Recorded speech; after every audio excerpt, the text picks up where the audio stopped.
राजापुर नाम का एक गांव था जहां एक रामू नाम का गरीब किसान रहता था। उस किसान के पास एक छोटा सा खेती था जहां वह मेहनत से काम करता था। रामू के घर उसकी पत्नी ही थी। दोनों ज्यादा गरीब थे, इसलिए कभी कभी एक समय का खाना भी नहीं खाने को मिलता था। एक बार रामू खेत में खेती कर रहा था कि अचानक में उसका कुदाल एक पत्थर जैसे धातु से टकराया और जोर सा आवाज आया।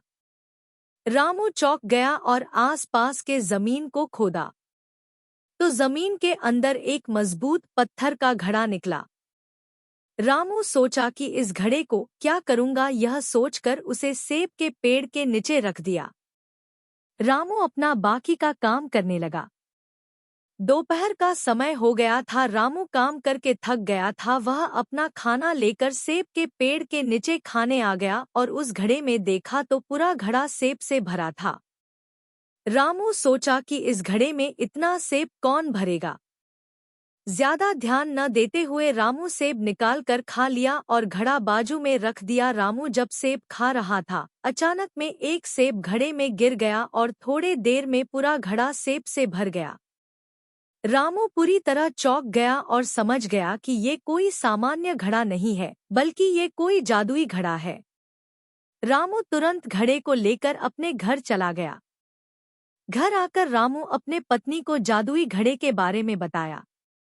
उसकी पत्नी रामू पर विश्वास नहीं कर रही थी, तो रामू एक चावल का टुकड़ा लेकर जादुई घड़ा में डाल दिया तो थोड़े देर में पूरा घड़ा चावल से भर गया। उसकी पत्नी आश्चर्य से देखने लगी। दोनों खुश होकर रात का खाना खाए और सो गए। सुबह होते ही रामू उस घड़े में सब्जियां डालता और बहुत सारा सब्जियां निकालकर बाजार में बेच आता। इस प्रकार रामू खूब तेजी से मेहनत करके खूब सारा धन कमाया और बड़ा सा बंगला बनवा लिया। गांव के सभी लोग रामू के बारे में चर्चा करने लगे कि आखिर कैसे रामू इतना अमीर हो गया। पूरे गांव में रामू के बारे में चर्चा होने लगा। गांव में दो चोर थे, दोनों चोरी करने में खूब माहिर थे। जब ये बात इन चोरों को पता चला तो दोनों चोर दिन के समय रामू के घर जाकर देखने गए। दोनों रामू के घर जाकर खिड़की से छुपकर देखा कि रामू एक सब्जी डालता तो जादुई घड़ा से बहुत सारा सब्जी बनकर निकल जाता था। दोनों चोर बहुत खुश हुए और उस जादुई घड़ा को चोरी करने का योजना बनाए। दोनों चोर योजना अनुसार रात के समय रामू के घर गए और जादुई घड़ा को चोरी करके अपने घर आ गए। दोनों चोर में से पहला चोर जादुई घड़ा को जांचने के लिए उसमें एक सोने का सिक्का डाल दिया।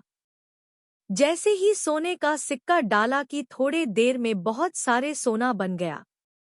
दोनों के बीच लालच आ गई। दोनों एक दूसरे से जादुई घड़ा को छीनने लगे कि अचानक से दोनों के हाथों से जादुई घड़ा छूट गया।